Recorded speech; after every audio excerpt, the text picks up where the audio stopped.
Hello everyone, welcome on career will IAS app. मैं Rajan Mishra, economics faculty. आज हम लोग डिस्कस करेंगे आपका कि गवर्नमेंट ने जो तीनों कृषि कानून है उसको वापस क्यों लिया, क्या रीज़न है इस कृषि कानून को वापस लेने का। अभी कल जो 18 नवंबर है था आपके प्राइम मिनिस्टर ने संबोधन में अनाउंस किया कि हम तीनों जो कृषि कानून है उसको वापस ले रहे हैं।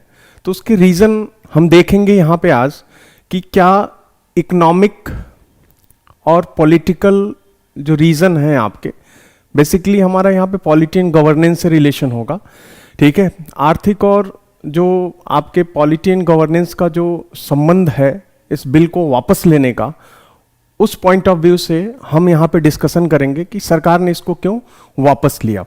तो वापस लेने का रीज़न हमें कहाँ से मिलेगा आपका, तो जो तीनों कृषि कानून हैं उसके बारे में हम थोड़ा सा यहाँ पे समझेंगे। ऑलरेडी इस पे पिछले 1.5 सालों से डिस्कशन चल ही रहा है, आपने भी काफ़ी सुना होगा। तो हमें तीनों कृषि कानून के डिटेल में नहीं जाना है कि क्या था इसमें, उसका जो मेन फोकस पॉइंट है उसको मैं यहाँ पे उठाऊंगा एंड देन बताऊंगा कि किसानों ने क्या प्रॉब्लम यहाँ पे बोला था कि यहाँ से क्या प्रॉब्लम हो सकती है। उसी प्रॉब्लम को सामने रखते हुए हम देखेंगे कि ये रीज़न बने कृषि कानून को सरकार के वापस लेने का, ठीक है। ये economic and polity and governance के पॉइंट ऑफ व्यू से ये रीजन आपका डेवलप हुआ था कि सरकार ने इस बिल को वापस लिया आपका। तो एक एक करके हम बिल को देखेंगे और उसके फोकस पॉइंट को देखेंगे कि इस बिल का फोकस पॉइंट क्या था और क्या किसानों ने मुद्दे आपके उठाए।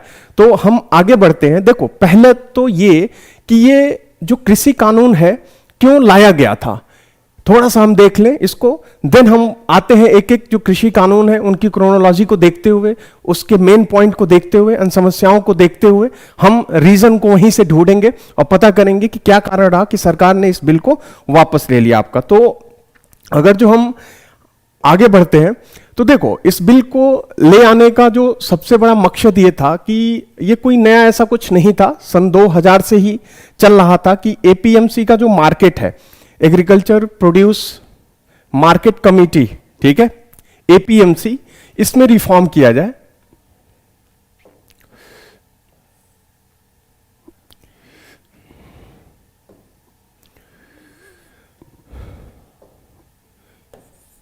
APMC, agriculture produce market committee, कृषि उत्पाद बाजार समिति, ये जो संस्था जिसको आप मंडी भी कहते हो, इसी को आप अपनी भाषा में मंडी भी बोलते हो, इस पे सन 2000 से ही बात चल रही थी कि APMC में सुधार किया जाए, क्योंकि यहां पे नेक्सस है और वो किसानों को उचित मूल्य नहीं दे रहे हैं। सन 2000 से बात चल रही थी, अटल जी के टाइम से ही ये बात स्टार्ट थी। तमाम सरकारें बीच में आई, किसी ने बहुत ज़्यादा ध्यान नहीं दिया। इन्होंने इस चीज़ को सामने लाया कि हम इस मार्केट में जो APMC का है इस पे हम सुधार करेंगे और इसको हम प्रॉपर तरीके से लेकर के आएंगे। और भी तमाम कृषि जो एग्रीकल्चर सेक्टर है उसमें रिफॉर्म करने की बात इनके सामने थी। अब वो सारे रिफॉर्म इस बिल में आपको दिख रहे थे, ये सारा कुछ इस बिल में आपका था। तो ये सन 2000 से ही कहानी चल रही थी। इसके पीछे एक और इकोनॉमिकल रीजन ये है कि आप देखो कि GDP में एग्रीकल्चर का जो कंट्रीब्यूशन है, कृषि और उसके संबद्ध क्षेत्र, ठीक है, तो एग्रीकल्चर की हम बात करें तो एग्रीकल्चर का जो कंट्रीब्यूशन है वो लगभग, मैं यहाँ लगभग की बात कर रहा हूँ, लगभग 14% है आपके GDP में।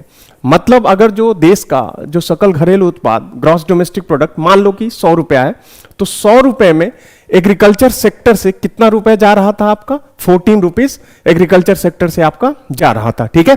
ये उत्पादन हो रहा था, कृषि का इतना कंट्रीब्यूशन GDP में था। अगर जो वर्कफोर्स देखा जाए रोजगार में, एम्प्लॉयमेंट में, तो एग्रीकल्चर जो कंट्रीब्यूट करता है लगभग 52% एग्रीकल्चर सेक्टर रोजगार आपका देता है। अब देख लो कि जो क्षेत्र उत्पादन इतना कम कर रहा है GDP के रिस्पेक्ट में, और वहां पे जॉब क्या हो रही है आपकी, ज्यादा जनरेट हुई। मतलब अगर जो टोटल 100 लोग काम कर रहे हैं भारत में, 100 लोग अगर जो काम कर रहे हैं भारत में, तो 100 में से 52 लोग केवल एग्रीकल्चर सेक्टर में ही क्या हुए हैं, लगे हुए हैं। यानी जो सेक्टर GDP में कम कंट्रीब्यूट कर रहा है वहीं पे काम करने वाले लोग क्या है, ज्यादा हैं। ये सबसे बड़ा ड्रॉबैक आपको दिख रहा था हमारी इकोनॉमी का।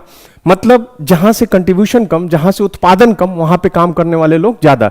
यानी यहीं पे आपका डिस्गाइज्ड अनएम्प्लॉयमेंट, जो छिपी हुई बेरोजगारी या प्रच्छन्न बेरोजगारी जिसको हम कहते हैं, यही एग्रीकल्चर सेक्टर में आपका दिखता है। मतलब प्रोडक्शन हो ही नहीं रहा है और वहीं पे ज्यादा लोग काम कर रहे हैं। अगर जिसका आसान भाषा में अगर जो मैं आपको समझाऊं तो समझ लो कि 1 एकड़ अगर जो किसी के पास जमीन है, 1 एकड़ जमीन अगर जो किसी के पास है, तो उस जमीन पे केवल एक आदमी, 1 से 2 आदमी काम करके उस पे जो भी फसल उगानी है वो उगा सकते हैं, बड़े अच्छे तरीके से बड़ा अच्छा उत्पादन होगा। लेकिन यहां पे क्या हो रहा है कि अगर जो इस रेशियो में आप देखो तो इस 1 से 2 एकड़ में 1 से 2 लोग काम नहीं कर रहे हैं, इस पे 4 से 5 लोग, एक परिवार का 4 से 5 व्यक्ति क्या कर रहा है, इस पे वर्क कर रहा है, इस पे काम कर रहा है। यानी जहां पे उत्पादन, जहां पे काम करने वाले लोगों की संख्या कम होनी चाहिए, वहां पे काम करने वाले लोगों की संख्या क्या आपकी ज्यादा है। यानी एक तरह से छिपी हुई बेरोजगारी, प्रच्छन्न बेरोजगारी इंडिया में देखने को आ रही थी। और एग्रीकल्चर से लोग धीरे धीरे दूर हो रहे थे। कारण यही था कि वहां से प्रॉपर उत्पादन हो नहीं रहा था, लोगों की इनकम हो नहीं रही थी। ठीक है, तो एग्रीकल्चर से दूर हो रहे थे, लेकिन इतना भी नहीं हो रहा था कि अदर सेक्टर में कि जॉब मिले कि पूरी तरह से उससे हट सके, उससे उस क्षेत्र से, एग्रीकल्चर सेक्टर से पूरी तरह से ये हट सके। फिर भी उसके बावजूद भी 52% लोग वहां पे काम कर रहे थे। तो ये तमाम फैक्टर देखते हुए सरकार ने एग्रीकल्चर रिफॉर्म करने की सोची। ठीक है, कृषि सुधार करने की गवर्नमेंट ने सोची। ये सारे रिफॉर्म को मतलब इस सारे मुद्दों को सामने रखते हुए इन्होंने किया कि आपका कृषि कानून, 3 कृषि कानून आपका 2020 में लाया। अगर जो मैं इनकी क्रोनोलॉजी बताऊं कि ये जो कृषि कानून है ये आए कैसे थे, तो पहला इसमें कृषि कानून जो था आपका the farmer produce trade and commerce act, कृषि उत्पाद व्यापार और वाणिज्य अधिनियम 2020। दूसरा है आपका the farmer agreement on price assurance and farm services, मूल्य आश्वासन और कृषि सेवा अधिनियम पर किसान समझौता। ठीक है, ये दूसरा था। तीसरा था एसेंशियल कमोडिटीज एक्ट, ठीक, आवश्यक वस्तु संशोधन अधिनियम जो था, ये तीसरा कृषि कानून इन्होंने लेके आया था। ठीक है, ये 3 कानून थे। ये 3 के तीनों कानून, इस पे ऑर्डिनेंस आता है प्रेसिडेंट ऑफ इंडिया का ऑर्डिनेंस, यहां पे अध्यादेश इसको पास किया गया 5 जून 2020 को। यानी ये जून 2020 में ये कृषि कानून आपके लाए गए। 2020 में ये कृषि कानून आपके लाए गए वाया अध्यादेश, ऑर्डिनेंस के थ्रू इसको लाया गया। आगे चल के सितंबर 2020 में ही, सितंबर 2020 में इस कृषि कानून को, सितंबर 2020 में जो अध्यादेश आपका जारी किया गया था, आप जानते हो कि कोई भी ऑर्डिनेंस अगर जो पास होता है तो विद इन 6 मंथ जो संसद के दोनों सदन है, पार्लियामेंट के जो दोनों हाउस हैं, उसको पास करेंगे and then president of India अपना असेंट करेंगे, तब जाके वो फाइनल एक्ट में कन्वर्ट होगा। तो इन्होंने सितंबर में इसको पार्लियामेंट में पास कराया 2020 में, कोविड का ही टाइम था। सितंबर में ये 2020 में पास हुआ और सितंबर में ही प्रेसिडेंट ऑफ इंडिया ने इस पर अपना असेंट दिया और ये फाइनल एक्ट में क्या हो गया, आपके कन्वर्ट होगी। ये 3 कृषि कानून इस तरीके से आपका आया 2020 में, सितंबर 2020 में ये इनेक्ट हो गए, काम करना शुरू किए। आगे चल के 12 जनवरी 2021 को, थोड़ी सी क्रोनोलॉजी मैं समझा रहा हूं कैसे ये आया और क्या क्या बीच में कहानी हुई। ठीक है, इस पे हुआ क्या आपका कि 12 जनवरी 2020 को, 2021 को, 2021 को सुप्रीम कोर्ट का इस पे फैसला आता है और सुप्रीम कोर्ट ने इस कानून को प्रभावी होने से रोक दिया। बोला कि इस कानून पे हम कमेटी बना रहे हैं क्योंकि किसानों का प्रोटेस्ट, जैसे ये एक्ट आपका फाइनल संसद में आपका पारित हो गया, संसद के दोनों सदन और प्रेसिडेंट ऑफ इंडिया ने जैसे इस पे साइन किया, ये एक्ट बन गया। उसके तुरंत बाद किसानों ने अपना प्रोटेस्ट जारी कर दिया। तीनों जो आपके बॉर्डर, तीनों स्टेट दिल्ली से जुड़े जो इधर के 3 स्टेट हैं, हरियाणा, पंजाब और यूथ उत्तर प्रदेश, आपका टिकरी बॉर्डर हरियाणा, सिंघू बॉर्डर पंजाब आपका एंड गाजीपुर बॉर्डर आपका उत्तर प्रदेश, तीनों बॉर्डर पे किसान आके बैठ गए। पूरा हाईवे आपका इन्होंने घेर लिया और प्रोटेस्ट आपका स्टार्ट होता है। प्रोटेस्ट इंटेंस होना शुरू होता है और 12 जनवरी 2021 को सुप्रीम कोर्ट इस पे स्टे कर देता है कि ये कानून अभी लागू नहीं होगा, हम इस पे कमेटी बना रहे हैं, कमेटी जैसा निर्णय देगी इस कानून में सुधार करते हुए तब इस कानून को लागू किया जाएगा। यानी ये कानून एक्चुअली जो काम किया वो केवल 221 दिन ही, 221 डेज जो ये काम करता है, क्योंकि सितंबर में आता है और 12 जनवरी को इस पे स्टे लग जाता है। तो इस बीच में 221 दिन ये वर्क किया कानून, उसके बाद ये कानून रोक दिया गया। इंप्लीमेंट होने से, प्रभावी होने से सुप्रीम कोर्ट ने इस पे क्या कर दिया, आपका रोक लगा दिया। अब हम देखेंगे कि ये तीनों जो कानून है, पहला farmer produce trade and commerce act, कृषि उत्पाद व्यापार और वाणिज्य अधिनियम 2020, एसेंशियल कमोडिटीज एक्ट आवश्यक वस्तु संशोधन अधिनियम 2020 and the farmer agreement on price assurance and farm services मूल्य आश्वासन और कृषि सेवा अधिनियम पर किसान समझौता, ये तीन जो अधिनियम है, किसान कानून जो है, जिसको काला कानून किसानों ने इसको नाम दिया, ये जो कानून है आपका, इस कानून में क्या था, क्या इसका फोकस पॉइंट था, और सरकार ने जो मुद्दे यहां पे किसानों ने उठाए, सरकार ने उसको किस तरह से उन मुद्दों को लिया और कैसे ये कृषि कानून आज कैंसिल हुआ। अब एक एक कानून पे हम क्या करेंगे, आएंगे और डिस्कशन यहां पे करेंगे। पहला जो कानून है आपका the farmer produce trade and commerce act, इस पे हम आते हैं और अपनी चर्चा शुरू करते हैं। इसका मेन पॉइंट क्या था, देखो ये पहला आपका कृषि उत्पाद व्यापार और वाणिज्य अधिनियम 2020, इसमें इसको एक और नाम से जाना जाता था। ये जो कानून था आपका, एक नाम से एक नाम और था इसका, कि ये जो कानून है ये one nation one agriculture market को सपोर्ट करेगा। ठीक है, ये जो कानून है वन नेशन, जैसे वन नेशन वन टैक्स है आपका GST, one nation one agriculture market को सपोर्ट करेगा। एक राष्ट्र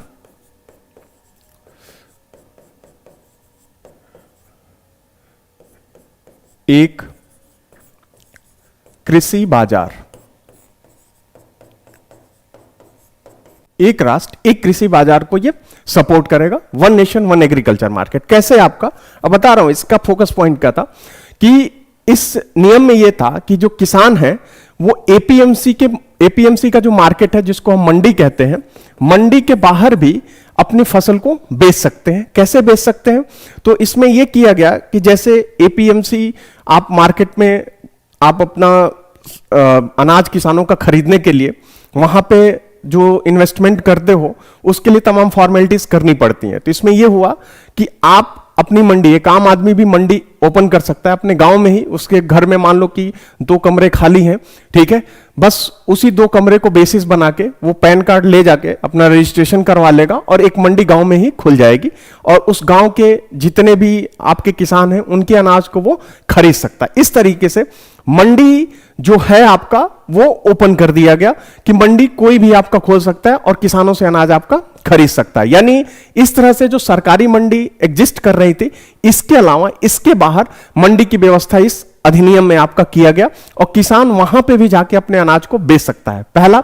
दूसरा इसमें पॉइंट यह था कि जैसे पहले क्या था कि एक राज्य से जो आप फूड ग्रेन्स प्रोड्यूस कर रहे थे, उस राज्य का किसान दूसरे राज्य में ले जाके आपका सेल नहीं कर सकता। जैसे गेहूं अगर जो पंजाब में प्रोड्यूस हो रहा है तो पंजाब का जो किसान है वो गेहूं ले जाके आपका राजस्थान में सेल नहीं कर सकता, ठीक है, वहां की मंडी में ले जाके इसको नहीं बेच सकता। इन्होंने क्या कर दिया, इसको ओपन कर दिया, बोला कि एक राज्य से दूसरे राज्य में भी ले जाकर के आप सेल कर सकते हो, वहां पे भी बेच सकते हो। तो इस तरीके से इन दोनों को देखा जाए, यानी मंडी जो हो गई वो ओपन हो गई।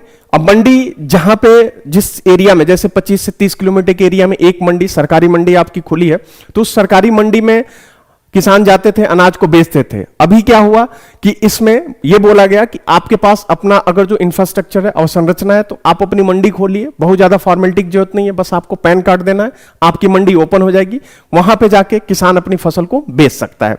और दूसरा कि एक राज्य से दूसरे राज्य में भी ले जाके अनाज आप बेच सकते हो, जो पहले क्या था आपका प्रतिबंधित था। इस तरीके से जो हमारा जो बाउंड्री था वो क्या हो गया, ओपन हो गया।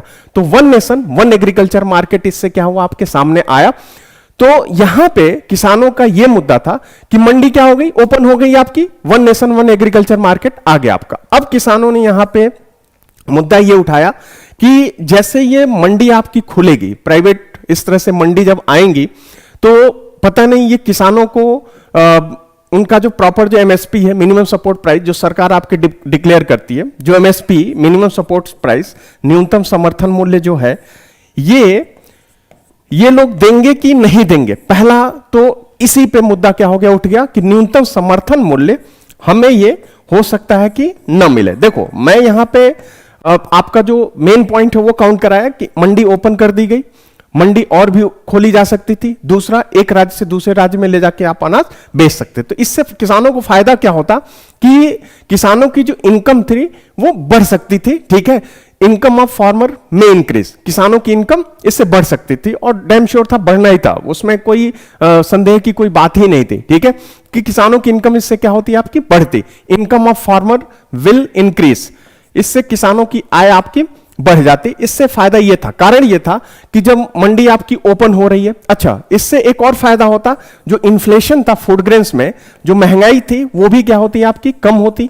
इन्फ्लेशन, महंगाई इससे कम होनी थी। कैसे महंगाई आपकी कम होनी थी और कैसे किसानों की आय बढ़नी थी, थोड़ा सा मैं बोल के तब आता हूं कि किसानों की क्या समस्या इस पे उठाया, ठीक है, किसानों ने क्या प्रॉब्लम यहां पे रेस किया और फिर सरकार ने कैसे उसके आंसर दिए, तब हम आगे बढ़ेंगे। तो यहां पे देखिए कि जब यहां पे मंडी आउटसाइड आपका ओपन होता, सरकारी मंडी के बाहर भी मंडी आपकी खुलती, वहां पे भी किसान अपना अनाज बेच सकता था, तो इससे कंपटीशन क्रिएट होता और प्राइस अपने आप ही, एक व्यक्ति अगर जो एक मार्केट में 3 लोग अगर जो खरीदने वाले हैं, अगर जो एक किसी भी चीज का प्राइस अगर जो 100 रुपया दे रहा है, अगर दूसरा बोलेगा कि हम 102 देंगे तो हमारे वहां लेकर के आओ, तो कंपटीशन बढ़ेगा, तो प्राइस अपने आप क्या होता, बढ़ता और एक बेहतर कीमत मिलती।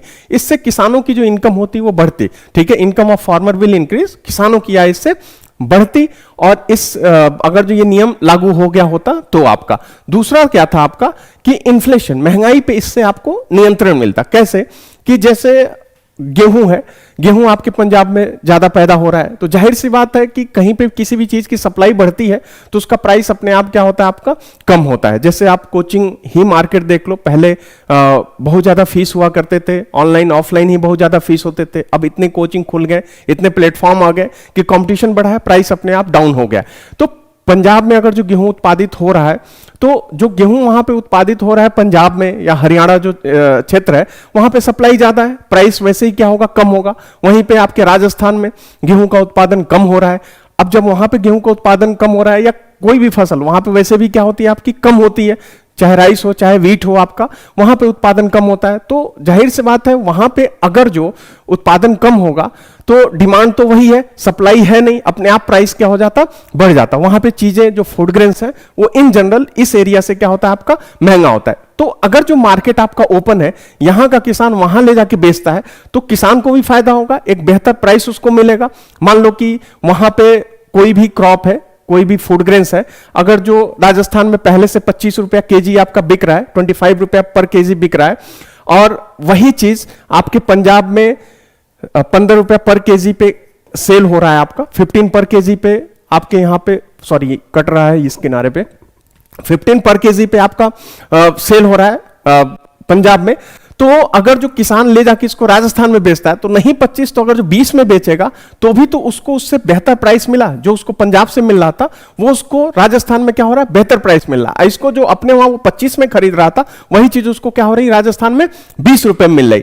तो इससे क्या हो रहा है आपके किसानों को भी फायदा हो रहा है और जो लोग खरीद रहे हैं उनको भी फायदा हो रहा है, यानी चीजें थोड़ी सी क्या हुई आपकी सस्ती हुई। जैसे आप देख लो कि इधर आप अलीगढ़ आगरा जो साइड है उत्तर प्रदेश वेस्ट यूपी का है, इधर आलू की पैदावार ज्यादा होती है, तो आलू उधर जाओ तो सस्ता मिलेगा, लेकिन वहीं दिल्ली में आ जाओ तो कितना भी यहां पे सप्लाई बढ़ जाए 25-30 रुपए से कम यहां पे आलू नहीं होता है। कारण यह है कि वहां की चीज यहां पे प्रॉपरली पहुंच ही नहीं पा रही है। अगर ये चीज ओपन कर दी जाए और चीजों की जब सप्लाई बढ़ेगी तो अपने आप प्राइस डाउन होगा, तो इससे किसानों की भी आय बढ़ती और महंगाई क्या होती है आपकी कम होती। तो सरकार ने ये फायदे, ये संशोधन किए और ये फायदे सरकार ने यहां पे काउंट कराए। लेकिन समस्या कहां जनरेट हो गई, समस्या इन्होंने बोला कि किसानों ने जो यहां पे प्रॉब्लम रेज करी, किसानों ने यहां पे जो समस्या आपकी दिखाई, समस्या ये दिखाई किसानों ने कि भैया हमें एमएसपी नहीं मिलेगी। कारण यह है कि जैसे इन्होंने तमाम प्राइवेट इंडस्ट्री का एग्जांपल दिया कि जियो आया तो बीएसएनएल क्या हो गया, खत्म हो गया। खैर इस तरह के ये जो लॉजिक है, इस लॉजिक के पीछे बिना किसी रिसर्च के आप इस तरह से बोल दो कि जियो आया तो बीएसएनएल खत्म हो गया, ऐसा कुछ था नहीं। बीएसएनएल क्यों गया है, वो बीएसएनएल की सबसे बड़ी फॉल्ट थी, अपनी कमी थी, और आज से बीएसएनएल डाउन नहीं है। बीएसएनएल की स्थिति आपके सन 2000 से ही डाउन है, चूंकि उस समय यह था कि आपके एयरटेल और हच तब वोडाफोन हच हुआ करता था। एयरटेल और हच इतने महंगे थे कि मजबूरी बस लोग बीएसएनएल के पास जाया करते थे। जब जियो आया तो जियो ने इतना सस्ता कर दिया कि वो बीएसएनएल से भी सस्ता हो गया। तो बीएसएनएल एक तो पहले से ही खराब सर्विस दे रहा था आपका, और दूसरी बात तुम्हारी चीजें अगर जो उतना ही प्राइस में हमें उससे बेहतर सर्विस मिल रही है तो वहां पे जाएंगे ना। हम वहां पे क्यों जाएंगे कि तुम्हारी सर्विस भी वर्स्ट है और तुम प्राइस भी वही ले रहे हो। तो इस वजह से बीएसएनएल गया था। बीएसएनएल इस वजह से नहीं गया कि जियो के आने मात्र से बीएसएनएल, क्योंकि जब बीएसएनएल काम कर रहा था, बीएसएनएल थोड़ी अच्छी स्थिति में था, अच्छी तो नहीं थोड़ी अच्छी स्थिति में जब था आपका बीएसएनएल, तो उस समय भी आपके हच और एयरटेल थे, और आज भी वही स्थिति है। ठीक है, वही चीज है, लेकिन बीएसएनएल की स्थिति और क्या हुई, बुरी हुई। उसके पीछे बीएसएनएल खुद कारण है। ठीक है, उसके पीछे और कोई कारण आप काउंट नहीं करा सकते। खैर, किसानों ने यह दिया कि अगर जो इस तरह से प्राइवेट मंडी बाहर खुलेंगी तो हो सकता है वो किसानों का एक्सप्लॉइटेशन करे, शोषण करे, जबकि सच्चाई ये है कि जो अभी की सरकारी मंडी है वो ज्यादा शोषण कर रही है, एक्सप्लॉइटेशन किसानों का करी, क्योंकि मंडी सरकारी है लेकिन जो लोग काम करने वाले हैं वो प्राइवेट है। ठीक है, वो प्राइवेट लोग हैं, तो फिर कैसे किसानों को उनको कीमत मिलने वाली थी। खैर, किसानों का डर था, ये किसानों ने ऐसा बोला कि ये हमारा क्या हो सकता है, दिक्कत हो सकता है कि हमें एमएसपी क्या हो ना मिले।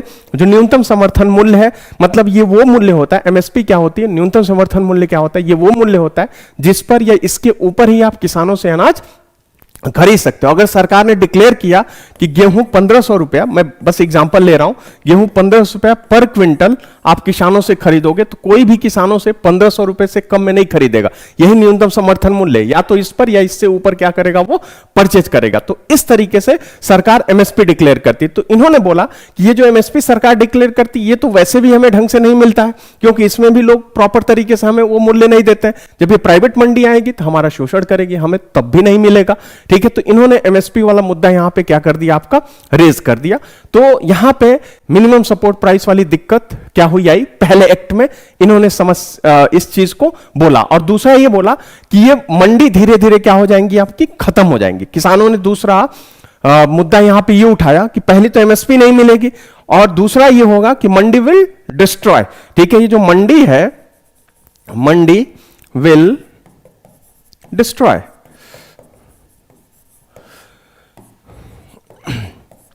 मंडी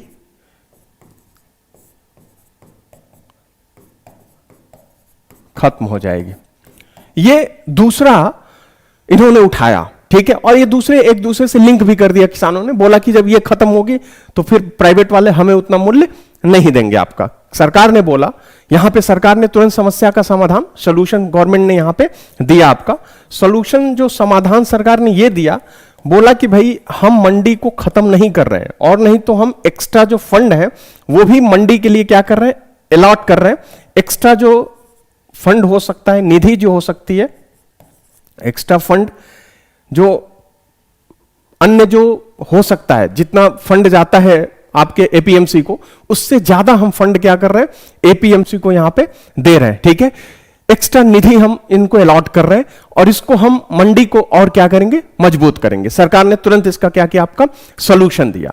ठीक है, और फिर बोला कि एमएसपी कहीं पे भी खत्म आपकी नहीं होगी, कंपटीशन बढ़ेगा तो अपने आप जो प्राइस है उस प्राइस से ज्यादा मूल्य आपको मिलना है, जो एमएसपी है उससे भी ज्यादा मूल्य आपको मिलेगा। तुरंत सरकार ने इस पे बोला। ठीक, अच्छा, यही किसानों ने उठा दिया कि हमें एमएसपी के लिए अब क्या चाहिए, नियम चाहिए कि आप एमएसपी के लिए एक एक्ट लेके आओ, और ये उसमें करो कि अगर जो कोई भी व्यक्ति किसानों से या कोई भी व्यापारी किसानों से अगर जो एमएसपी से नीचे वो फसल को खरीद रहा है तो उसके लिए एक पनिशमेंट क्या किया जाए, उसकी व्यवस्था की जाए, उस व्यक्ति को, उस व्यापारी को क्या किया जाए, पनिश किया जाए, इस तरह का कुछ प्रावधान लाया जाए। यहीं पे उन्होंने किसानों ने और क्या कर दिया, जोड़ दिया, जो संभव नहीं था। सरकार ने बोला कि भाई एमएसपी पे पहले भी ऐसा कोई नियम नहीं था और हम भविष्य में भी इस पे नहीं ला सकते, और ऐसा आप अगर प्रैक्टिकली सोचो ना तो ये चीज सही नहीं है। अगर जो जैसे मैं ही आपको पढ़ा रहा हूं, मेरा प्राइस हो आपका, ठीक है, कुछ फीस है मेरी अगर जो, और वो फीस अगर जो आप मुझे ना दो और मैं आपको कोर्ट में लेके चला जाऊं, ठीक है, जो मिनिमम फीस डिसाइड हो, कोर्ट में लेके चला जाऊं, तो फिर फ्यूचर में आप मेरे पास आओगे पढ़ने के लिए? नहीं आओगे पढ़ने के लिए, बोलोगे कि ये तो थोड़ी भी दिक्कत होती है तो हमें कोर्ट में घसीट ले जाते हैं। तो किसानों से वैसे भी कोई फिर खरीदता नहीं, डर के मारे नहीं खरीदता कि हमें कुछ इस तरह से इस पे वैधानिक कानून आ गया, हमें पेनल्टी लग जाएगी या कुछ पनिशमेंट हमें मिल जाएगा। तो ये चीज तो वैसे भी संभव आपकी नहीं थी, प्रैक्टिकली संभव नहीं थी। तो इन्होंने ये मुद्दा उठाया, सरकार ने उसका ये सोल्यूशन दिया कि हम एक्स्ट्रा फंड क्या कर रहे हैं, अलॉट कर रहे हैं कि मंडी को और बूस्ट किया जाएगा, मंडी को खत्म नहीं किया जाए। तो पहला अधिनियम और उसमें जो समस्या और उसका समाधान सरकार ने क्या किया बताया। तो ये जो समस्या है यही कारण बना पहला आपका क्या, इस कृषि अधिनियम को हटाने का, रिपील करने का। सरकार जो कल सरकार ने अनाउंस किया कि हम कृषि कानून को हटाएंगे, ये पहला जो प्रॉब्लम है यही क्या होता है, उठ के आता है कि farmer will not get proper MSP, किसानों को उचित एमएसपी नहीं मिलेगी। कारण यह था कि मंडी खत्म होंगी और बाहर की मंडी उनको एक्चुअल प्राइस नहीं देंगी आपकी। तो पहली समस्या किसानों की ये थी, यहां से उठ के आपकी आई थी। अब हम दूसरे उस पे जाते हैं, दूसरे एक्ट पे। दूसरे एक्ट का जो मेन पॉइंट है वो देखा जाए, फोकस पॉइंट, एंड देन किसानों ने क्या वहां पे समस्या उठाया, ये हम क्या करते हैं देखते हैं। The farmer agreement on price assurance and farm services act, मूल्य आश्वासन पर और कृषि सेवा अधिनियम पर, ठीक है, किसान समझौता, ये जो अधिनियम है, इस अधिनियम को इन शॉर्ट बोला जाता है कॉन्ट्रैक्ट फार्मिंग को। ये जो फोकस पॉइंट, अगर जो मैं यहां पे लिखूं इसका फोकस पॉइंट, तो फोकस पॉइंट क्या होगा आपका, ये आएगा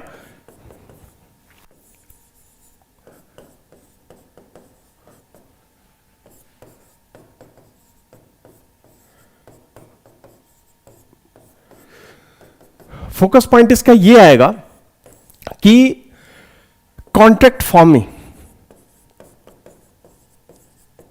कॉन्ट्रैक्ट फार्मिंग, इसका फोकस पॉइंट ये था संविदा कृषि, कॉन्ट्रैक्ट फार्मिंग। अगर जो ये अधिनियम आपका लागू होता तो कॉन्ट्रैक्ट फार्मिंग क्या होता, एग्जिस्टेंस में आता। कैसे कॉन्ट्रैक्ट फार्मिंग एग्जिस्टेंस में आता, मान लो कि किसी किसान के पास 5 एकड़ जमीन आपकी है, ठीक है, उससे कोई व्यापारी आपका आता है, जैसे मान लो कोई चिप्स बनाने वाली कंपनी है, चिप्स बनाने वाली कंपनी आई, आलू से चिप्स बनता है, 5 एकड़ जमीन है, उस कंपनी ने इनसे एक कॉन्ट्रैक्ट किया कि आप आलू क्या करेंगे, पोटैटो उगाएंगे अपनी जमीन पे, और जब आलू आपका फसल कटेगी, उसका आलू जब आप निकालोगे खेत से, तो हम आपको ये प्राइस देंगे। तो प्राइस पहले क्या हो जाता था आपका, पहले क्या हो जाएगा, प्राइस आपका फिक्स हो जाएगा, वही है प्राइस एश्योरेंस, मूल्य आश्वासन, ठीक है। प्राइस फिक्स हो जाएगा कि हम इतने 1000 क्विंटल, मान लो कि 2500 रुपए क्विंटल, हमने फिक्स कर लिया कि 2500 रुपए पर क्विंटल आलू आपसे क्या करेंगे परचेज करेंगे। ये एग्रीमेंट में लिख दिया गया, और एग्रीमेंट में ये भी लिखा गया कि इस क्वालिटी का आलू आप क्या करोगे, प्रोड्यूस करोगे। कारण ये है कि जैसे चिप्स इंडस्ट्री है, वहां के लिए जो आलू आपको चाहिए, वो जो आलू है वो नॉर्मल नहीं, जैसे आप देखते हो कि चिप्स जब आपका बाहर तल के निकल के आता है तो उस पर कहीं पे भी कोई दाग वाग नहीं होता है। अगर जो वो दाग हो गया तो वो आलू में दिक्कत मानी जाती है आपकी। तो जैसे हम खाने के लिए तो कोई भी आलू यूज कर लेते हैं, लेकिन चिप्स जो इंडस्ट्री वाले, फूड प्रोसेसिंग इंडस्ट्री वाले, वो उस क्वालिटी का आलू आपका नहीं लेते हैं। तो प्रोसेसिंग वाला अलग हो जाता है और ईटिंग वाला क्या होता है, कंजम्पशन वाला, जो आम आदमी के कंजम्पशन की चीज होती है वो अलग हो जाती है। तो उन्होंने बोला इस क्वालिटी का आलू चाहिए, ये कॉन्ट्रैक्ट में लिखा गया, हम इतना आपको देंगे और इस क्वालिटी का आलू हमें चाहिए। अच्छा, कॉन्ट्रैक्ट फार्मिंग में ये भी है कि जो कंपनी किसान से कॉन्ट्रैक्ट बनाएगी वो किसानों को फर्टिलाइजर और जो एग्रीकल्चर इक्विपमेंट होता है वो भी सपोर्ट वो उनको देगी, ताकि फसल बेहतर हो, उसमें किसानों को भी फायदा हो, कंपनी को भी क्या हो, फायदा हो। इस तरह की व्यवस्था इस एक्ट में आपकी की गई थी, ठीक है, कॉन्ट्रैक्ट फार्मिंग में। तो इससे फायदा क्या होता भाई आपका, कि पहला किसानों को इक्विपमेंट मिलता, बेहतर आपके जो पेस्टिसाइड्स थे, फर्टिलाइजर्स थे, अच्छी क्वालिटी की ये सब मिलते, किसानों की पैदावार बढ़ती, और पहले से फसल की प्राइस क्या थी, फिक्स थी। अच्छा, वो जो कंपनी थी फसल का इंश्योरेंस भी कराती, अगर जो फसल डिस्ट्रॉय हो गई बारिश की वजह से तो किसानों को उसका इंश्योरेंस का पैसा मिलता, किसान को उसका बीमा का पैसा, उस फसल की बीमा का पैसा मिलता। बाकी जो लागत लगी हुई, कंपनी ने अगर जो कुछ लागत अपना लगाया हुआ है तो वो लागत कंपनी काट लेती इंश्योरेंस से, बाकी पैसा किसको दे देती, आपके किसान को दे देती। तो इसमें ये सारा कुछ इस एक्ट में आपका था। तो इससे किसानों को सहायता मिलती फसल को उगाने में, और फसल जब कटती तो उनको एक बेहतर प्राइस मिलती, जो पहले से क्या था आपका फिक्स था। ऐसा नहीं कि कभी कभी क्या होता है, आलू का उत्पादन ज्यादा हो गया तो आप मंडी में लेके जाते हो तो बोल दिया सप्लाई बढ़ गई तो हम यार इतना नहीं, इतना ही प्राइस हम क्या करेंगे, देंगे, जबकि सरकार ने तो प्राइस कुछ और फिक्स कर रखा है, वो उससे भी कम प्राइस क्या करते थे आपके देते थे। तो ये सारी समस्या इससे क्या होती, सुलझ जाती, और इससे किसानों की इनकम क्या होती आपकी बढ़ती, income of farmer will increase. इससे किसानों की इनकम क्या होती है आपकी बढ़ती या बढ़ेगी आपकी। तो इनकम क्या होता है आपका, आय, आय में वृद्धि होती, ठीक है, आय क्या होती है आपकी इंक्रीज करती, आय में वृद्धि। ये भी इसका क्या था आपका फोकस पॉइंट था। इससे किसानों की, देखो पहले में भी किसानों की इनकम बढ़ती और इससे भी किसानों की इनकम क्या होगी आपकी बढ़ती। बट यहां पे समस्या उठाया ये गया आपका कॉन्ट्रैक्ट फार्मिंग में, समस्या ये उठाया गया, किसानों ने प्रॉब्लम ये रेज कर दिया कि भैया पहली बात यह है कि ये जो कॉन्ट्रैक्ट कर रहे हैं, मान लो कि गुणवत्ता का भी कॉन्ट्रैक्ट इसमें किया जा रहा है कि ये क्वालिटी का आलू चाहिए हमें, ठीक है, अगर जो क्वालिटी नहीं आई तो फिर किसान को वो पैसा देगा नहीं और किसान की वो फसल क्या होगी, बेकार होगी, फिर वो ले जाके फाइनल मंडी में बेचेगा, मंडी में पता नहीं उसको वो प्राइस मिलेगा कि नहीं मिलेगा, उसका तो पूरा आलू क्या होगा, बर्बाद हो जाएगा। बल्कि वो चाह रहा था कि हम कोई और फसल उगाएं, आपने उससे जबरदस्ती बोल के आलू उगवा दिया वहां पे, ठीक है। तो इस तरीके से किसान को यहां पे क्या होगा, घाटा हो सकता है, उसको उसका पैसा न मिले। तो कॉन्ट्रैक्ट फार्मिंग में पहली समस्या ये उठाई गई कि जो किसान है, ठीक है, उसको उसका पैसा बाद में नहीं मिलेगा। दूसरी समस्या ये उठाई गई इसमें कि हो सकता है कि ये किसान इस व्यापारी के झांसे में आ जाए और व्यापारी इनसे उनकी जमीन छीन ले आपका। कारण यह है कि वो इन्वेस्ट अगर जो किया है उसकी जमीन में, उसने इक्विपमेंट दिया है, फसल उगाने के लिए तमाम जो यंत्र होते हैं वो दे दिया उसने आलू को लगाने के लिए, एंड फर्टिलाइजर पेस्टिसाइड इन सब पे खर्च किया है, तो अब फसल बर्बाद हो गई तो उसको पैसा अगर जो नहीं मिलेगा तो वो किसान से उसकी फसल ही हो सकता है कि उसकी जमीन ही उससे ले ले, ठीक है, जबरदस्ती। तो इसमें आपका किसानों को क्या हो सकता है, नुकसान हो सकता है कि सारा जो इंडस्ट्री है आपका, ये जो एग्रीकल्चर जो है उस पे पूरी इंडस्ट्री का क्या हो जाएगा, हक हो जाएगा, इस पे अदानी और अंबानी आके क्या करेंगे, कब्जा कर लेंगे। अब सरकार ने इसका समाधान वहीं पे, समस्या जो उठी इसका सलूशन, उसका समाधान सरकार ने वहीं पे बताया आपका। बोला क्या कि भैया इसका हम प्रावधान एक्ट में ही कर दिए हैं कि ये जो यहां पे किसानों से बनेगा, पहला जो आपका दिया गया है कि ये जो पैसा नहीं दिए किसान को, फसल बर्बाद हो गई, तो फिर किसान कैसे लड़ेगा, भाई वो पावरफुल लोग हैं, किसान वहां लड़ नहीं सकता। ये इन्होंने समस्या किसानों ने उठाई। सरकार ने जवाब ये दिया कि हमने वहां पे एसडीएम कोर्ट की व्यवस्था कर रखी है कि जो आपका वहां पे सब डिविजनल मजिस्ट्रेट है एक डिस्ट्रिक्ट का आपका, ठीक है, जो वहां पे एसडीएम है, एसडीएम का कोर्ट एक होगा, उस कोर्ट में किसान इस मुद्दे को लेके जाएगा, ठीक है, इस मुद्दे को किसान वहां पे लेके जाएगा उस कोर्ट में, और जो एसडीएम है उस जिले का वो उस मुद्दे को सुलझाएगा और फैसला जो किसान के पक्ष में आएगा, ठीक है, तो पैसा इनको जो इंडस्ट्री को है किसान को देना पड़ेगा। ये ऐसा नहीं है कि इंडस्ट्री वाले उनके साथ मनमानी कर दें। अच्छा, सरकार ने यह भी लॉजिक यहां पे दिया कि एसडीएम कोर्ट की हमने व्यवस्था इसलिए करी है कि किसान अगर जो कोर्ट में जाएगा, न्यायालय में जाएगा, तो वहां पे वकील का खर्चा होगा, उसके आने जाने का खर्चा होगा, तारीख पे तारीख होगी आपकी, क्योंकि ऑलरेडी वहां पे तमाम मुकदमे पड़े हुए हैं, किसान उस चक्कर में फंसेगा। इसलिए इन्होंने एसडीएम कोर्ट की व्यवस्था करी और पूरा वो जुडिशियल पावर किसको दे दिया गया, इस मुद्दे से संबंधित जो भी न्यायिक शक्तियां, जुडिशियल पावर है, किसान को आपका दिया गया। तो इन्होंने आंसर तो दे दिया कि हम एसडीएम कोर्ट की हम यहां पे व्यवस्था करेंगे। अच्छा, यहां पे इन्होंने बोला कि अच्छा जो जमीन वाला मुद्दा है, हो सकता है कि उसके ऊपर प्रेशर बढ़े, इंडस्ट्रियलिस्ट का पैसा उसके ऊपर उधार जाए, वो जमीन उससे छीन ले उसकी। तो इन्होंने आंसर ये दिया कि हमने उस एक्ट में लिखा हुआ है, ये जो अधिनियम है इसमें हमने लिखा हुआ है कि वहां पे लीजिंग एंड सेल का कोई राइट कंपनी के पास नहीं होगा। कंपनी नहीं उसको मॉर्टगेज पे रख सकती है, मॉर्टगेज पे उस जमीन को रख के बैंक से पैसा ले ले कंपनी, ऐसा नहीं कर सकती। और नहीं वो किसान को मजबूर करे कि किसान उसको जमीन सेल कर दे, ये कॉन्ट्रैक्ट में साफ साफ वहां पे लिखा हुआ है, ये ऐसा नहीं कर सकते, ठीक है। ये सॉल्यूशन दिया। अब किसानों ने किया क्या, वहां पे बोला क्या कि भैया ये एसडीएम कोर्ट हम इस पे हम नहीं मानेंगे। एसडीएम हो सकता है कि जो इंडस्ट्रियलिस्ट है वो पैसा उस वहां के जिले के एसडीएम को खिला दे पैसा और वो फैसला उनके पक्ष में दे दे, हम सीधे न्यायालय की बात करते हैं। तो सरकार ने वहां पे ये बोला कि न्यायालय तो आपका अल्टीमेट राइट है ही है, अगर जो एसडीएम नहीं फैसले को सुना सकता है तो आप जाइए सेशन कोर्ट, डिस्ट्रिक्ट कोर्ट जो भी है आपके वहां पे जाइए, उससे ना हो तो हाई कोर्ट जाइए, सुप्रीम कोर्ट जाइए, वो तो आपका फंडामेंटल राइट्स है, ठीक है, वो तो संविधान ने आपको दे रखा है, वो तो ओपन है, आप वहां पे जाए जा ही सकते हो। हमने इसलिए एसडीएम कोड की बात करी कि आपका खर्चा वहां पे ज्यादा न लगे। फिर भी किसानों ने बोला कि नहीं, आप इसको हटाइए और हम सीधे कोर्ट में जाएंगे, ऐसा प्रावधान इस बिल में रखिए। सरकार समझ गई, बोली कि ठीक है, हम उसको हटा देंगे, संशोधन कर देंगे, हम एसडीएम कोर्ट को हटा के वहां सीधे बोलेंगे कि आप न्यायालय वहां पे जा सकते हो, ऐसा कोई कंपल्सन नहीं होगा कि आप पहले एसडीएम कोर्ट ही जाओ। सरकार वहां पे तैयार होगी कि हम इसको संशोधन करेंगे। खैर, ये पॉइंट वैलिड था किसानों का, क्योंकि आप भी स्थिति जानते हो, जब तक आप तैयारी करते हो रही होती है लोगों की प्रिपरेशन सिविल सर्विसेज की, तब तो ये होता है कि हम इसलिए तैयारी कर रहे हैं, आईएएस इसलिए बनना चाहते हैं कि हम समाज की सेवा करेंगे, ऐसा होगा वैसा होगा। जब बन जाते हैं तो फिर सीधे ध्यान वो हरी पत्ती और पिंक पत्ती पे जाती है, ठीक। अब बिना उसके फिर दिमाग काम करना बंद कर देता है, तो वो खाली वहां की आपकी बात होती है। यहां पे तो जो होता है आपका जो प्रैक्टिकल है, वो किसान उसको महसूस कर रहे थे और किसान जानते थे कि एसडीएम पक्का इंडस्ट्रियलिस्ट के इन्फ्लुएंस में आएगा और फैसला उन्हीं के पक्ष में सुनाएगा। तो किसानों का तो ये यहां पे क्या था, आपका लाजमी था, जेन्युइन था, इन्होंने जो इस मुद्दे को उठाया। खैर, सरकार का इंटेंशन कुछ और था, इसलिए उसने एसडीएम कोर्ट की यहां पे व्यवस्था करी थी। तो सरकार इस पे बैक हो गई, बोली कि हम इसका संशोधन करेंगे। फिर भी किसान अड़ गए कि नहीं, हमें पूरा कानून ही क्या करना है, हटाना है। इसमें बहुत कंफ्यूजन है, अभी हमें कुछ समझ में नहीं आ रहा है कि क्या हो सकता है, ठीक है।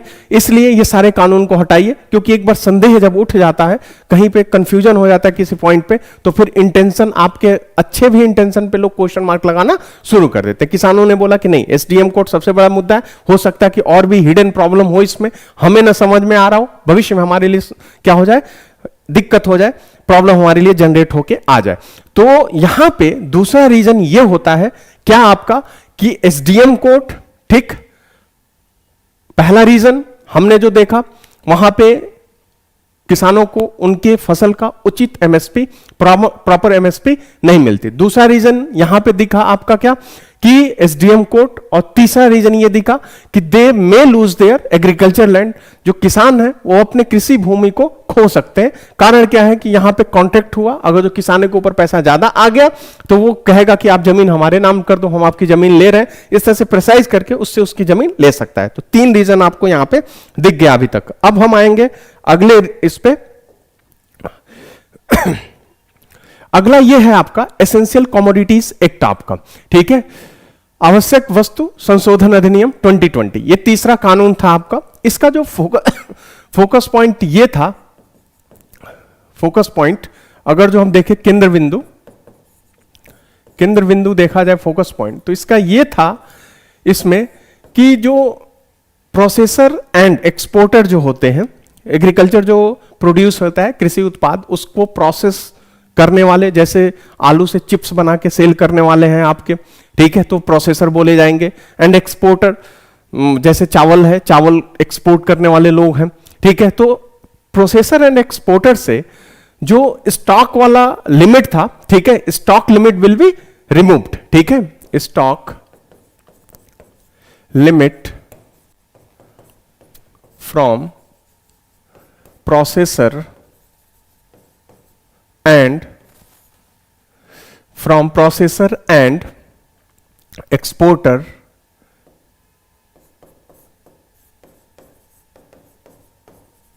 will be removed, ठीक है। जो यहां पे प्रोसेसर, जो खाद्य प्रसंस्करण करने वाले हैं लोग हैं, ठीक है, एंड जो एक्सपोर्टर, जो निर्यातक है, जो फसलों को आपका उसमें थोड़ा चेंजेस करके उसको निर्यात करते हैं, जो निर्यातक है, उनके ऊपर जो स्टॉक वाला है लिमिट, आपकी होल्ड करने वाली, गोडाउन में रखने वाली जो लिमिट है, उसको हटा दी जाएगी। वो भी जो एसेंशियल कमोडिटीज हैं आपकी, आवश्यक वस्तुएं, जैसे ये खाने का तेल होता है, ये एसेंशियल कमोडिटीज में आता है, ओनियन है आपका, प्याज है, ये सब जरूरी वस्तु में इनको काउंट किया जाता है। एक लिस्ट है जरूरी वस्तुओं की, उस पर क्या होता है आपका, होता क्या है कि जो आवश्यक वस्तुएं, जरूरी वस्तुएं हैं, उन पे ये होता है कि कोई भी व्यापारी उनकी होर्डिंग नहीं कर सकता, उनको स्टॉक नहीं कर सकता। ऐसा नहीं है कि 50 क्विंटल या 10 टन उठाए और गोडाउन में उसको रख दिया, मार्केट में कमी है उसकी, लेकिन वो आपूर्ति को बढ़ा नहीं रहे, वो वेट कर रहे हैं कि जब प्राइस बढ़ेगा तब हम इसको निकालेंगे और प्रॉफिट कमाएंगे वहां पे, ठीक है।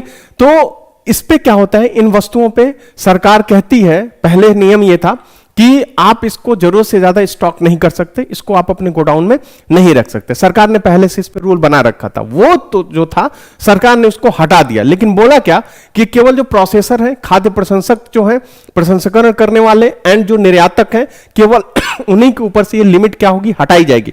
और ये देखते हुए हटाई जाएगी कि उनका पिछला ट्रैक रिकॉर्ड क्या है। ठीक है, पिछला ट्रैक रिकॉर्ड उनका क्या है कि उन्होंने ऐसा तो नहीं है कि चीजों को होल्ड किया, जब कालाबाजारी करी, जमाखोरी किया चीजों की, और जब प्राइस राइज हुआ तब उसको निकाले और प्रॉफिट कमाए, ऐसा तो नहीं है। देखा जाएगा ये कि क्या वो प्रॉपर तरीके से उसका प्रसंस्करण करते हैं, सेल करते हैं, या क्या करते क्या है आपके कि चीजों को लेते हैं और उसमें चेंजेस करते हुए उन चीजों को निर्यात करते हैं। जैसे धान खरीदा, उससे चावल निकाला, उसको क्या किया, सेल किया। तो पिछला ट्रैक रिकॉर्ड देखा जाएगा कि क्या ये एक्चुअली इस बिजनेस में लगे हैं, उन्हीं को ये छूट दी जाएगी कि वो जितना चाहे उतना स्टोर कर सकते हैं, उसका स्टॉकिंग कर सकते हैं, सरकार उन पे कोई एक्शन आपकी नहीं लेगी। ठीक है, इस तरीके से सरकार ने वहां से क्या किया, इसको हटा दिया। ठीक है, सरकार ने उसको यहां से हटा दिया। वहां से गवर्नमेंट ने उसको क्या कर दिया, आपका रिमूव कर दिया, कि बोला क्या कि हम अब इस पे से लिमिट क्या कर रहे हैं, आपका हटा रहे हैं, लिमिट यहां से हम रिमूव कर रहे हैं। गवर्नमेंट ने इनको अलाउ कर दिया आपका।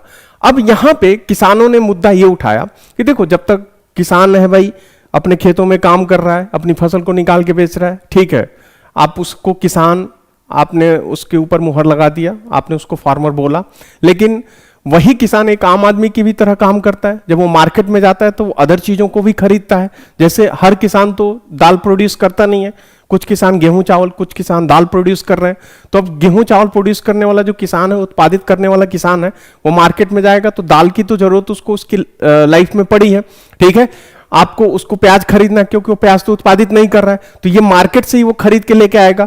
तो जब वो एक आम आदमी की तरह मार्केट में जाता है तो उसको दाल प्याज क्या हो रहे हैं, महंगे मिल रहे हैं। तो किसानों ने ये समस्या यहां पे रेज कर दी, प्रॉब्लम किसानों ने ये यहां पे उठाया कि देखो भैया, समस्या ये है यहां पे कि यहां पे समस्या ये है, प्रॉब्लम ये है कि इसका नाजायज फायदा उठाएंगे लोग और चीजों की होर्डिंग, कालाबाजारी, जमाखोरी होनी क्या हो जाएगी, शुरू हो जाएगी। और व्यापारी करेंगे क्या जब ये लिमिट हट जाएगी, क्योंकि पहले ये ऐसा था कि भाई एक जरूरत से ज्यादा आप चीजों को होल्ड नहीं कर सकते, जमा नहीं कर सकते। अगर जो उस पे इंस्पेक्टर के छापे पड़ जाते थे तो आपके ऊपर फाइन लगाया जाता था और वो सारी चीज वहां से रिलीज करवाई जाती। प्याज, जैसे आपने देखा होगा कि हर साल लगभग दिवाली के टाइम प्याज वैज क्या हो जाता है, महंगा हो जाता है। तो 2018 में इस पे कुछ ज्यादा ही हो गया था आपका। तो 2018 में सरकार ने इंस्पेक्टर के छापे डलवाए थे, जहां पे ओनियन लोगों ने होल्ड कर रखा था, स्टोर कर रखा था, उसको मार्केट में निकलवाया, तब जाके, और बांग्लादेश से प्याज इंपोर्ट कराया था। ठीक है, और भी तमाम देशों से प्याज इंपोर्ट कराया सरकार ने, और प्याज इंपोर्ट करा के सप्लाई को बढ़ा के प्राइस को क्या किया था, डाउन किया था। तो होर्डिंग की समस्या आ सकती है, यहां पे जमाखोरी की जो समस्या है वो क्या हो सकती है, आपकी रेज हो सकती है। ये किसानों ने मुद्दा क्या किया, आपका उठाया। ठीक है, होर्डिंग की प्रॉब्लम यहां पे हो सकती है, जमाखोरी, जिसको कालाबाजारी भी आप क्या कहते हो, बोलते हो, क्योंकि ये लोग होल्ड करके रखेंगे, मार्केट में जब कमी होगी तब उसको निकालेंगे और ज्यादा ज्यादा प्रॉफिट कमाएंगे, यानी प्रॉफिट के चक्कर में जमाखोरी क्या हो जाएगी, शुरू हो जाएगी। तो सरकार ने यहां पे समाधान, ये सोल्यूशन ये दिया तुरंत कि भैया ऐसा कुछ नहीं है, ये केवल एक्सपोर्टर एंड प्रोसेसर के लिए है, ये हर कोई नहीं कर सकता।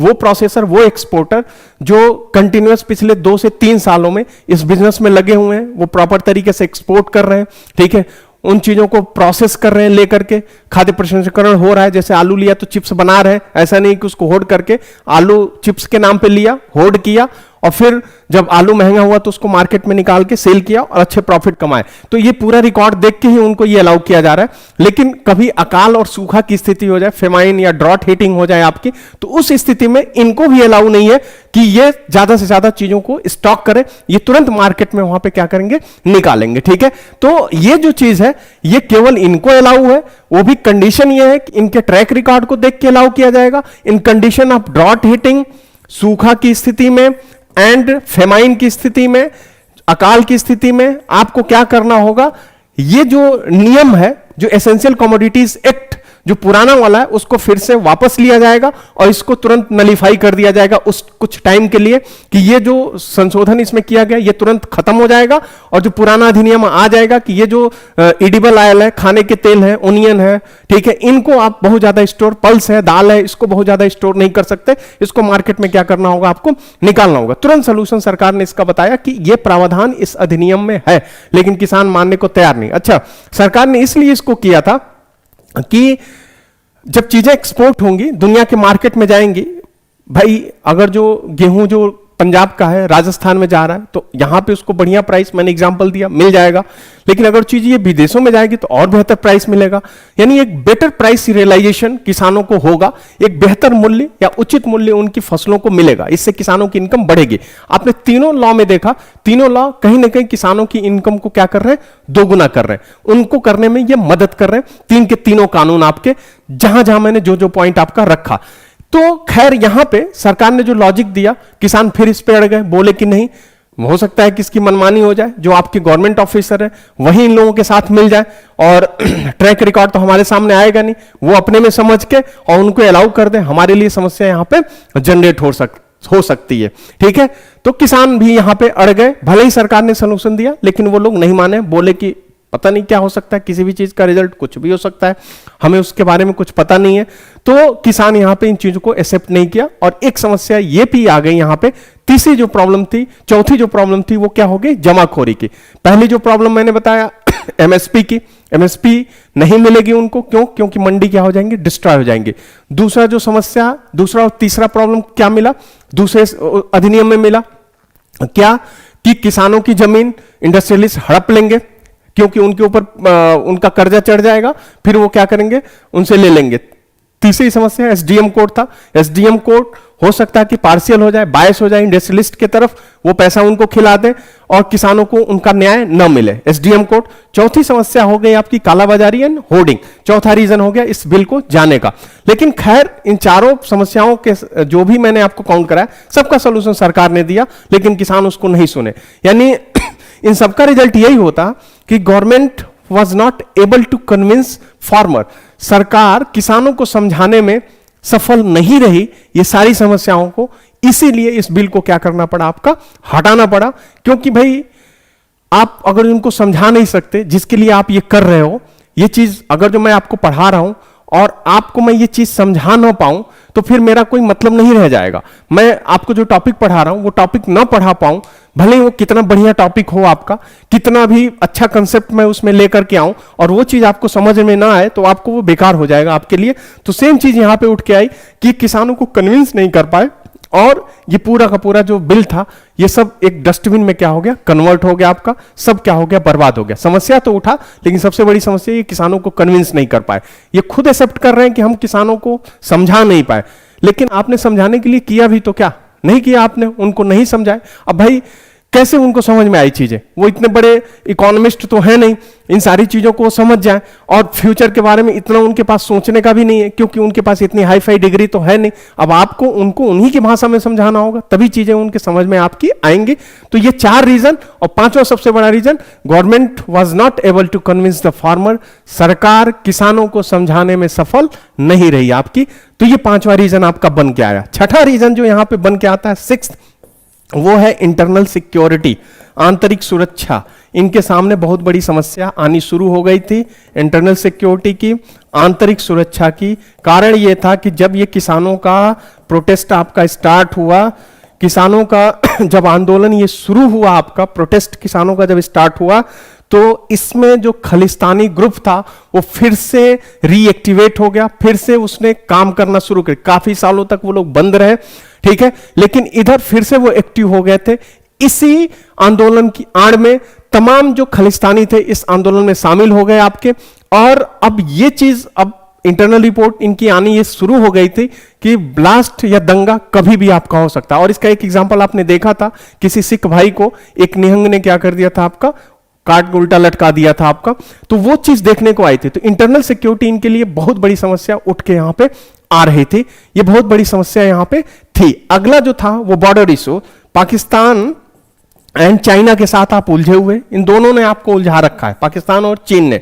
ये स्टैंड ऑफ चीन के साथ चल रहा है, और पाकिस्तान तो पहले से प्रॉक्सी वार आपको दे ही रहा है। प्रॉक्सी वार मतलब ये होता है कि सैनिकों को सामने न करके उनके रिप्रेजेंटेटिव, और उनके सैनिकों के रिप्रेजेंटेटिव कौन है? टेररिस्ट है, आतंकवादी हैं सब, ठीक है, उनके थ्रू ये युद्ध आपके तरफ छेड़ रखे हुए हैं। तो ये जो आंदोलन है, इसी के पीछे वो लोग भी एक्टिव होना शुरू हो गए थे, उसके पीछे ये लोग एक्टिव होना शुरू हो गए थे। अच्छा, सरकार बॉर्डर इशू संभाल रही है और फिर इंटरनल इशू भी संभाल रही है।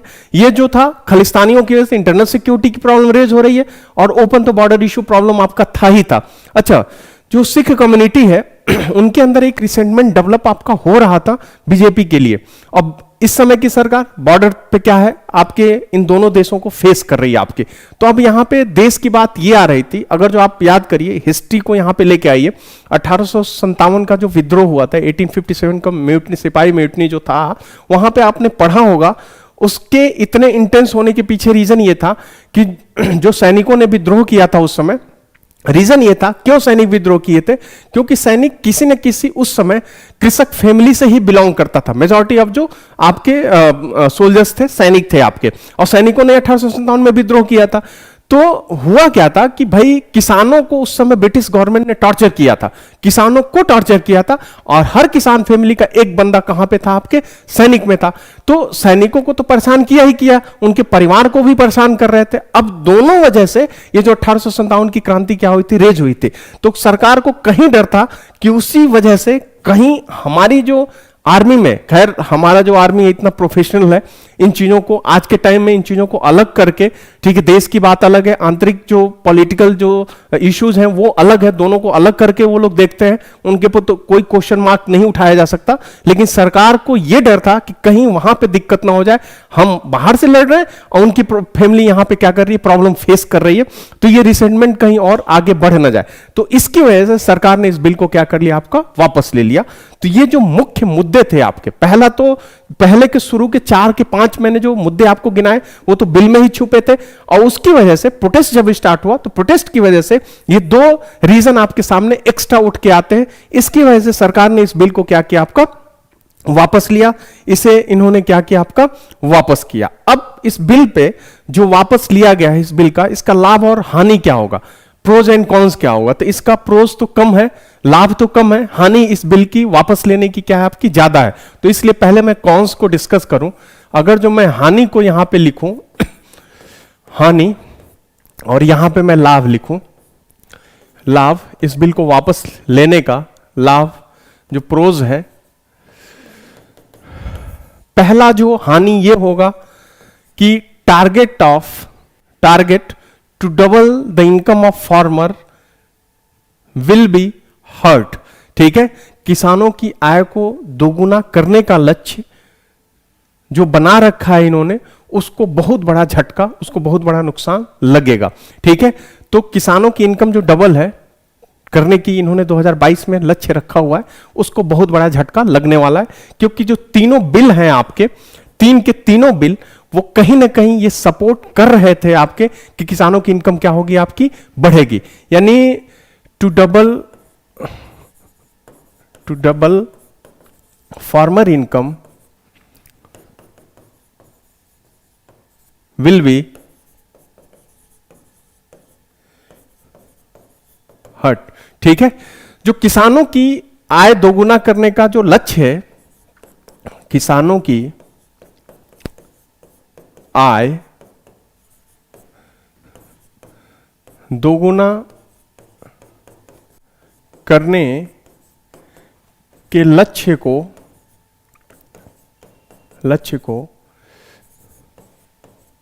झटका लगेगा, बहुत बड़ा इसको नुकसान होने वाला है। कारण यह है कि किसानों की आय केवल एमएसपी बढ़ा के नहीं की जा सकती दोगुनी, मल्टीपल स्टेप लेने पड़ेंगे, तभी किसानों की आय क्या होगी, आपकी दोगुनी होगी। और ये जो मल्टीपल स्टेप में 3 स्टेप थे वो क्या हो गए, आपके तितर बितर हो गए। इसको वापस लेते ही ये क्या हो गया, आपका खत्म हो गया। तो सबसे बड़ा नुकसान किसानों को यही होने वाला है। दूसरा क्या होगा, delay in economic reform, delayed in economic reform. भविष्य में आर्थिक जो सुधार होंगे अब देरी होगी, क्योंकि अब एक अगर जो वापस हुआ है, आर्थिक सुधार में देरी।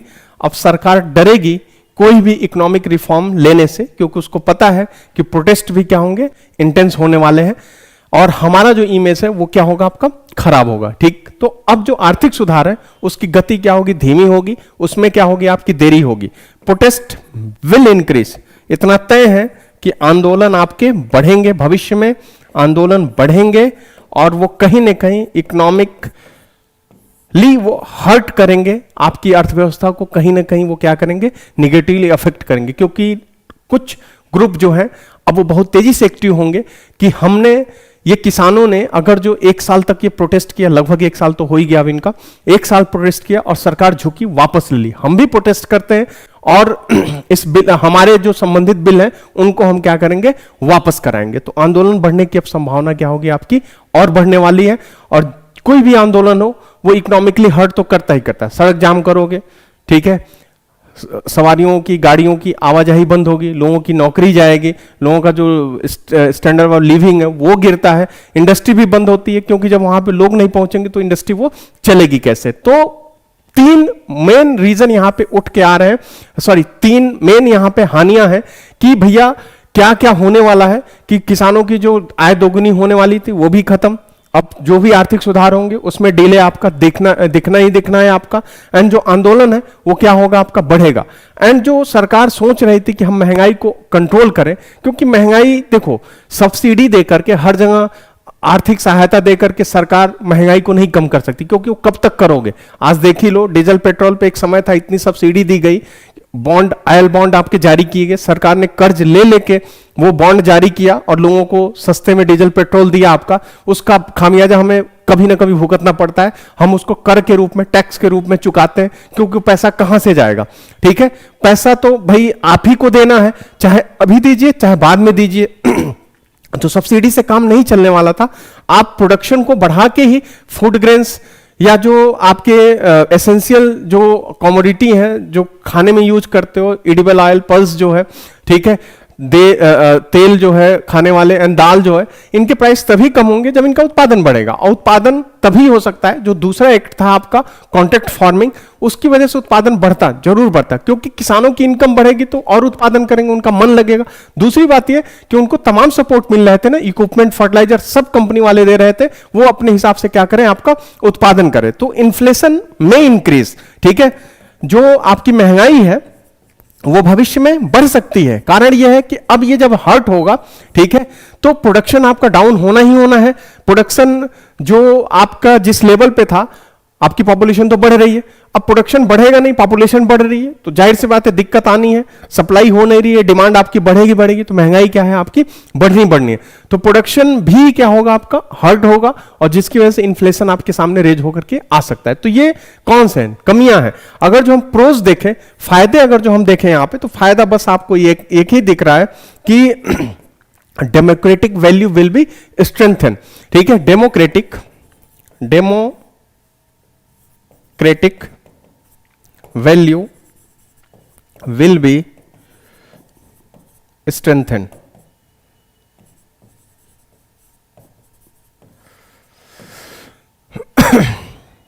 लोकतांत्रिक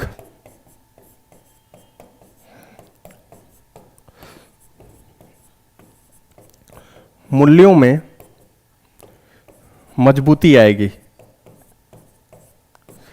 democratic value will be strengthen, लोकतांत्रिक मूल्यों में क्या होगी, आपकी मजबूती आएगी। कारण यह है कि कैसे डेमोक्रेटिक वैल्यू आपकी स्ट्रेंथन होंगे, यहां से कि सरकार जो अपने बिना किसी डिस्कशन के इस बिल को, खैर डिस्कशन तो काफी समय से आपका चल रहा था, लेकिन जो लास्ट टाइम पे इन्होंने बिल पास किया था कोविड के टाइम पे पार्लियामेंट में, उस पर प्रॉपर डिस्कशन नहीं हुआ। और आप कोई बिल ला दोगे, और चलो बिल आपने लाया, अगर जो पब्लिक को समझ में नहीं आ रहा है तो बिल आपको वापस लेना पड़ा। इससे मैसेज ये जाएगा कि अभी भी डेमोक्रेसी की हमारे वहां वैल्यू है, और पब्लिक जो चाहेगी वही होगा, आप जो चाहोगे वो नहीं होगा। जिसके लिए आप काम कर रहे हो, अगर जो उसको ये काम पसंद नहीं है तो आपको क्या करना होगा, वापस करना होगा। तो एक जो डेमोक्रेसी में ट्रस्ट है वो लोगों का बढ़ा है। कारण यह है कि 3 स्टेट में आपके जो आसपास है, यहां पे जो मोस्ट अफेक्टेड स्टेट थे, चुनाव तो खैर 5 स्टेट में है आपके असेंबली इलेक्शन 2022 में, ठीक, लेकिन जो 3 आपके राज्य इधर आसपास के हैं, उस पर काफी प्रभाव इसका पड़ने वाला था। पहला पंजाब था आपका, दूसरा क्या था आपका उत्तर प्रदेश, और तीसरा उत्तराखंड था आपका, जो आसपास के थे मोस्ट अफेक्टेड। गोवा जो था, गोवा में इतना कोई इसका प्रभाव नहीं था, इसका असर नहीं था। सबसे ज्यादा पंजाब और यूपी था, और यूपी में जो गवर्नमेंट है वो ये नहीं चाहती है कि इनके हाथ से यूपी आपका निकले। कारण ये है कि 24 में आपका जनरल इलेक्शन है और यूपी में 80 जो है वो लोकसभा की सीटें हैं। तो 2024 अगर जो इनकी स्टेट चला गया 2022 का, तो फिर 2024 में इनके लिए ये 80 सीट लाना बड़ा मुश्किल हो जाएगा। इनके लिए अपने उसमें मैक्सिमम से मैक्सिमम इसमें सीट अपने झोले में लाना इनके लिए कठिन हो जाएगा। तो ये इसको जाने नहीं दे रहे थे। तो आप यहां पर देख लो, डेमोक्रेटिक वैल्यू इतनी ज्यादा आपकी अब मजबूत होगी और देखने को मिली आपकी कि आगे आने वाले जो इलेक्शन है उसको इन्होंने देखा कि पब्लिक हमें वोट नहीं देगी, हम अपनी इस समय मनमानी कर सकते हैं, हम इसको जबरदस्ती लागू कर सकते हैं, लेकिन भविष्य में जो आने वाले इलेक्शन है उसमें हमें तगड़ी हार मिल जाएगी। इस वजह से ये बैकफुट पे आए और इस बिल को क्या किया, इन्होंने वापस लिया, क्योंकि इनके लिए पॉलिटिकल सुसाइड हो सकता था। कारण यह है कि इनके हाथ में सारी चीज अभी इनके ग्रिप में है, और केवल इसकी वजह से अगर जो ये पूरा इक्वेशन बिगड़ जाता तो बड़ी दिक्कत होती। कारण यह था कि यूपी ईस्ट तो इनके हाथ में था अभी भी, लेकिन यूपी वेस्ट जो था इनके हाथ से आपका निकल रहा था, क्योंकि ये जो प्रोटेस्ट है यूपी वेस्ट में ज्यादा इंटेंस था और पंजाब में आपका ज्यादा इंटेंस था, हरियाणा में आपका। तो पंजाब एंड उत्तर प्रदेश ये दोनों इनके लिए बहुत बड़ा लॉस हो जाता। खैर पंजाब में तो ये ऐसे नहीं आने वाले हैं, ठीक है। यूपी इनके हाथ से निकल जाता और 2024 का जो इलेक्शन है उसके ऊपर बहुत बड़ा प्रभाव पड़ जाता। तो इस बिल के वापस लेने से डेमोक्रेटिक जो वैल्यू है वो और मजबूत हुई है। लोगों का लोकतंत्र में विश्वास आपका बढ़ेगा इससे कि भैया हमारी सरकार चाहे वो कितनी भी पावरफुल हो अपनी मनमानी नहीं कर सकती, उनको हमारे हिसाब से ही चलना होगा, क्योंकि हमारे वहां जो इलेक्शन होते हैं उसमें पब्लिक इनका हिसाब क्या करेगी, कर देगी। जो इधर करोगे हम आगे निकाल लेंगे। अभी तो पब्लिक बस चुपचाप बैठ के क्या कर रही है, वॉच कर रही है एंड वेट कर रही है इलेक्शन का कि हम आगे आपको सारा कुछ दिखाएंगे। इनको इस चीज का एहसास था, इसलिए इस बिल को इन्होंने क्या कर लिया, आपका वापस कर लिया। और ये पहली बार इनके लिए नहीं हुआ है, ये 2015 में भी लैंड एक्विजिशन बिल ये लेकर के आए थे और उसमें सुधार रिफॉर्म करने वाले थे, उसको भी इन्होंने क्या किया था, आपका वापस किया था, क्योंकि उस समय भी प्रोटेस्ट बहुत तगड़ा आपका हुआ था और इनको वही एहसास इस समय भी लग गया था कि 2015 में जो हमने किया था फिर से वापस वही करें, तभी पब्लिक में हमारी इमेज बनेगी, नहीं तो हम डूब जाएंगे आने वाले इलेक्शंस में और आने वाले जनरल इलेक्शंस में, assembly as well as general election दोनों में हमारे लिए क्या होगा, बहुत घाटा होगा। तो मैंने यहाँ पे प्रोज एंड कॉन्स भी आपको बता दिए कि क्या नुकसान क्या फायदा। नुकसान ज्यादा, फायदा कम होने वाला है, क्योंकि इकोनॉमिक लॉस, इकोनॉमिक ब्लंडर इसको बोला जाएगा आपका, कि जो इन्होंने इसको वापस किया। लेकिन भैया हमारे वहां डेमोक्रेसी है, अब चाहे चीज कितनी भी बेनिफिशियल हो, अगर जो हम डेमोक्रेसी को ब्रेक करेंगे तो उससे कहीं ज्यादा लॉस हमारे लिए हो जाएगा, क्योंकि डेमोक्रेटिक वैल्यू बड़ा इंपॉर्टेंट है हमारे ओवरऑल ग्रोथ के लिए। क्योंकि एक जगह हम थोड़ा सा लूज कर दें वो ज्यादा सही है ओवरऑल लूज करने की जगह पे। तो ये इस तरह से डिसीजन इस तरह से सरकार ने आपका लिया। इसमें आपके एग्जाम में क्वेश्चन बन सकता है, ऑब्जेक्टिव क्वेश्चन जो होंगे वो ये बन सकते हैं कि सरकार ने जो यहां पे कृषि विधेयक आपका हटाया, इनमें से कौन कौन से आपके कृषि विधेयक थे जिसको सरकार ने रिपील किया, उनको निरस्त किया। तो कृषि कानून जो तीनों हैं उनका नाम दे दिया, ठीक। ट्रेड पहला वाला है, दूसरा वाला आपका दे दिया इन प्राइस एश्योरेंस, तीसरा जो जिसको कॉन्ट्रैक्ट फार्मिंग आप कहते हो, तीसरा इन्होंने दे दिया आपका एसेंशियल कमोडिटीज एक्ट, चौथा दे दिया इन्होंने कोई और ऑप्शन, ठीक है, इधर कुछ बना दिया आपका।